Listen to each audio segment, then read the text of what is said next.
Hello everyone. তো আজকে ছিল বৌদির বাড়িতে দুপুরে ভুরিভোজ। তো আমরা বেশি দেরি না করে দলবল নিয়ে চলে যাই খেতে। আর যেতে যেতে বৌদি এখানে নিয়ে এসছে আমাদের জন্য কষা কষা মাটন। তো সেটা টেস্ট করে আমরা বেশি দেরি না করে খেতে বসে পড়ি। তোমরা এখানে দেখতেই পাচ্ছ। আর মেনুতে কি কি ছিল সেটা দেখতেই পাবে।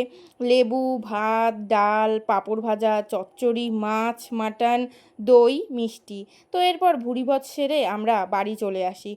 তো তারপর সুন্দর করে ঘুমটুম দিয়ে গান টান সেরে আমরা আবার চলে যাই বৌদির বাড়িতে। না না, খেতে নয়, ওদের আনতে। তো এখানে আমি, ভাগ্নু, দিদিয়া, দাদাভাই সবাই মিলে চলে যাই ওদের আনতে। তারপর এখানে একটু বসে সবাই মিলে আমরা আড্ডা টাড্ডা দিয়ে আমরা চলে আসি বাড়িতে। তো ওরা গাড়িতে আসে আর আমি আর দাদাভাই আসি দাদাভাইয়ের সাথে বাইকে। তো কারণ আমার গাড়িতে বমি পায়। कौन है ये लोग?